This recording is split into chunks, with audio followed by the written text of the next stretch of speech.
గారు నమస్తే అండి. మరి ఈరోజు వైసీపీ నాయకులందరూ కూడా ఆర్‌డీఓ కార్యాలయ దగ్గర, ఎంఆర్‌ఓ, వీఆర్‌ఓ కార్యాలయాల దగ్గర కొన్ని నిరసన అయితే చేస్తా ఉన్నారు. గణపతి బప్ప మోరియా, రైతులకివ్వాలి యూరియా అనే స్లోగన్‌తో వీళ్ళందరూ కూడా నిరసన వ్యక్తం చేస్తా ఉన్న పరిస్థితి. ఏంటి అసలు ఎలా చూస్తారు ఇది?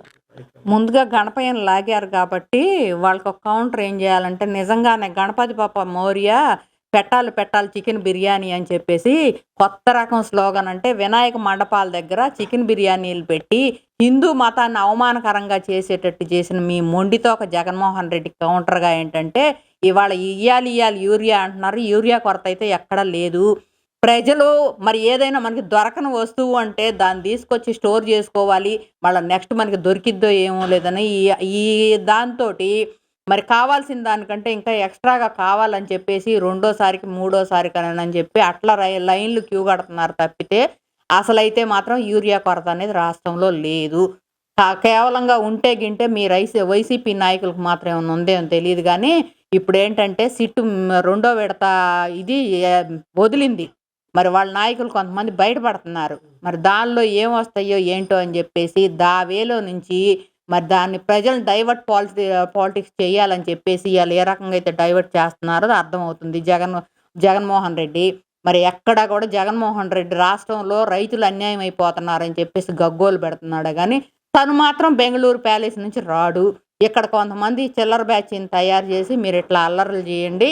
మరి మేము రైతు పోరుబాటానని చెప్పి మేము పెట్టాం కాబట్టి మాకు పర్మిషన్ ఇవ్వండి అని చెప్పి మరి ఎస్పీలకి వాళ్ళకి పర్మిషన్ పెట్టుకొని పర్మిషన్‌తో చెయ్యాలిగా. పోయినసారి ఇట్టానే మరి రాజకీయ నాయకులు మొత్తానికి గూడా తెలుగుదేశం నాయకులకు గాని, లేకపోతే ఇంకోళ్ళకి గాని మీరు ఇట్టానే చెప్పారుగా. మరి అదే పని మీరు చెప్పిన ఇదే మరి మీరు ఫాలో అవ్వట్లేదుగా. మరి పర్మిషన్‌లు తీసుకోండి. మేము ఇటు పోరుబాటు చేస్తున్నాము. మరి మాకింతమంది మద్దతొస్తున్నారు. మాకింతవరకు పర్మిషన్ ఏంటి? మాకు పోలీస్ ప్రొటెక్షన్ కల్పించండి అనని చెప్పి మాట్లాడుకోవాలి. మరి కర్నూలులో ఉల్లి రైతులు మరి ఆత్మహత్య అని చెప్పేసి మరి పురుగు మందుల డబ్బాలలో ఇచ్చేసి దానిలో మరి మందు మందంటే బ్రాందీ విస్కీ లాంటివి పోసుకొని తాగుతా హల్చల్ చేస్తా హాస్పిటల్ తీసుకెళ్తే అక్కడ హాస్పిటల్‌లో డాక్టర్లు విశదపరిచింది ఏందంటే ఇది ఫేకు. వీళ్ళు మందు వలన ఏం తేడా లేదు. ఈ బ్రాందీ విస్కీలు దానిలో పోసుకొని తాగటం వలన వీళ్ళ బాడీ ఎఫెక్ట్ అయిందనని చెప్పి డాక్టర్లు చెప్పటం జరిగింది. మరి ఏ రకంగా అయితే రైతులకి ఇంతకు ముందు రోజుల్లో మరి వరద ప్రభావిత ప్రాంతాల్లో రైతులకి పంట బీమా అనేది ఒకటుంది. ఆ పంట బీమా అనేది నువ్వు ఉండనంత కాలం కూడా ఆ పంట బీమా అనేది ఏమీ లేకుండా చేసి మరి ఆ రోజు రైతులకు అన్యాయం చేశావు. మరి 10,00,000 రూపాయల విలువకి జగనన్న కాలనీ అని చెప్పేసి ఎకరం 10,00,000కి వాళ్ళని అదిరిచ్చో బెదిరిచ్చో మీ నాయకులు కొని వాళ్ళు 40,00,000, 50,00,000 దానిలో వాటా నీ వాటా ఇంత, నా వాటా ఇంత అని వాటాలేసుకున్నారు. అది రైతులకు అన్యాయం కాదు. మరి రైతులు పాస్ పుస్తకాల్లో తాతల తండ్రులు ఎప్పుడెప్పుడో సంపాదించిన ఆస్తుల మీద నీ పాస్ పుస్తకం మీద నీ ఫోటో వేసుకొని నువ్వే పాపం ఆస్తి అంత వాళ్ళకేదో ఇచ్చినట్టుగా గనక చూయించావు. అది రైతులకు అన్యాయం కాదు. మరి ఇంతకు ముందు రోజుల్లో వేరుశనగ రైతులు ఎంతమంది క్యూల్లో నిలబడి విత్తనాలు అందక కొంతమంది చనిపోయారు. అప్పటి రోజుల్లో నోరెత్తటం లేదు. నిన్నగాక మొన్న పోయిన సంవత్సరం బుడమేరు వరదల్లో వచ్చినప్పుడు ₹1,00,00,000 ప్రకటించానన్నావు. 1,00,00,000 పైసలు కూడా ఆళ్ళకి అందజేయలేదు. మరి ప్రస్తుతానికి వరదలు ప్రపంచవ్యాప్తంగా వస్తున్నాయి. ఎక్కడెక్కడొచ్చినా గానీ మన రాష్ట్ర నాయకుడివి గాబట్టి వరదలొచ్చిన ప్రాంతాలను పోయి కనీసం ఒక పులిహోర పొట్లమైనా స్పాన్సర్ జేసి, అమ్మ నీకు ప్రతిపక్ష నాయకుడిలాగా మేముండాము, మేము ఆదుకుంటామని ఇయన్నీ ఏం జెయ్యలా. ఖర్చు లేని పనేం గావాలంటే ఊరక పోరుబాటన ఒక 100 మంది గంజాయి బ్యాచీనేసుకొని ఆ ఆర్‌టీఓ ఆఫీసుల ముందు జేస్తే, హల్చల్ జేస్తే మాది గూడా ప్రతిపక్ష పార్టీ అనేది మరి ఆంధ్రప్రదేశ్‌లో ఉంది అని మీ ఉనికి మీరు కాపాడుకోవటం. Plus divert politics. ఈ రకంగా జేసి రైతులకు నువ్వు చేసిన న్యాయం అంటూ ఏమి లేదు. రైతు మద్దతు ధర అని అంటున్నావు. ఇవాళ మాట్లాడే దానిలో రైతు మద్దతు ధరకే అని అంటున్నావు. మరి వరి రైతులకి మరి నీ హయాంలో ఎంత మాత్రం మద్దతు ధర ఇచ్చావు?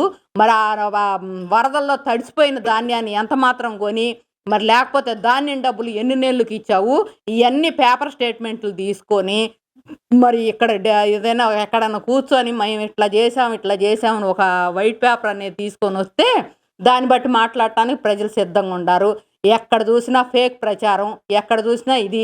మరి ఎక్కడేం జరుగుతుందని చెప్పేసి మరి ఇదంతా కాకుండా నేను బాగుండాలి, నా తరపున ఉండోళ్ళు బాగుండాలి. ఇయాల లిక్కర్ మాఫియాలో మరి ఏ రకంగా అయితే సజ్జల రామకృష్ణారెడ్డి కొడుకు ఏ రకంగా అయితే ఉన్నాడో ఇవన్నీ ఉనికి బయటకు వస్తుంది. అందుకని ఇప్పుడు సజ్జల రామకృష్ణారెడ్డి మెయిన్ ఎడిషన్ ఏంటంటే ఈ పోరుబాటకు సూత్రధారి పాత్రధారి సజ్జల రామకృష్ణారెడ్డి. నా కొడుకు ఉన్నాడు, నా కొడుకు తర్వాత నేను బయటపడతాను, ఇవన్నీ బయటకు వస్తాయి అని చెప్పేసి మాట్లాడితే నీతి వాక్యాలు వల్లించడానికి ఒక గుడ్డు మంత్రి ఒకడు ఉన్నాడు, మాజీ గుడ్డు మంత్రి అనమాట. ఆయన ఇంకా మరి గుడ్డు పొదిగి పిల్లలు ఇప్పుడు అవుతున్నాయేమో తెలియదు కానీ అప్పుడు మాత్రం కాలేదు. రాష్ట్రాభివృద్ధి కంట చంద్రబాబు తూట్లు పొడుస్తున్నాడంట.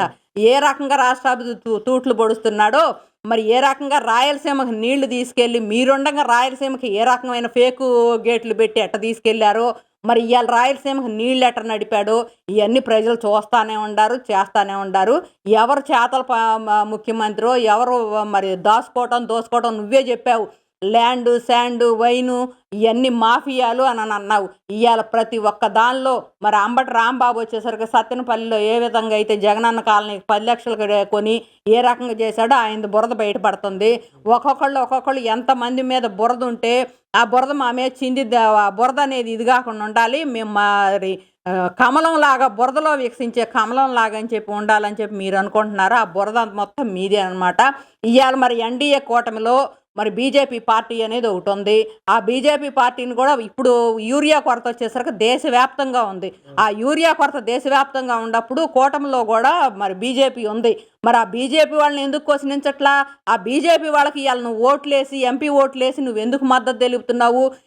అదే ఎదటోళ్ళు నేను చేస్తే సంసారం, ఎదటోళ్ళు చేస్తే వ్యభిచారం అన్నట్టుగా అదే ఎన్డీఏ కూటమికి ఇంతకుముందు తెలుగుదేశం నాయకులు మద్దతు తెలిపినప్పుడు తెలుగుదేశం చంద్రబాబు మీద ఉన్న కేసుల కోసం అని అన్నావు.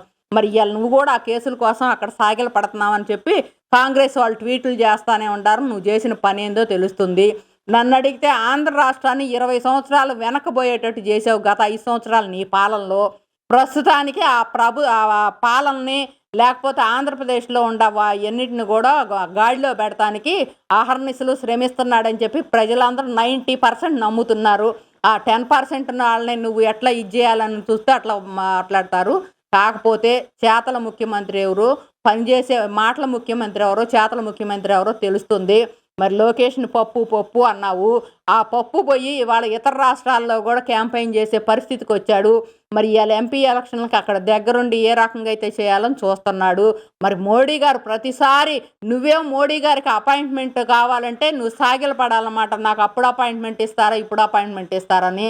మరి లోకేష్కి అయితే ఆ రకమైన అపాయింట్మెంట్ లేదు. రాయ్యా నువ్వనని చెప్పి వాళ్ళు పిలిచి మరి ఆంధ్ర రాష్ట్రానికి ఏం కావాలో అని చెప్పి పలాంది మాకు కావాలి అని చెప్పి మేము ఇవాళ అడిగాము, ఇట్లా చేసాము అని చెప్పి రాగానే ప్రెస్ మీట్లు పెడుతున్నారు.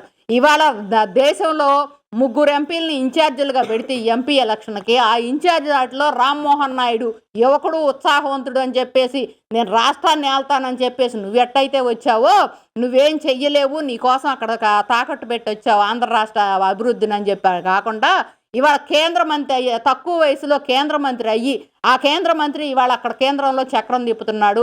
పెమ్మసాని చంద్రశేఖర్ గారు ఏ రకంగా అయితే చక్రం తిప్పుతున్నారో చూస్తున్నాము.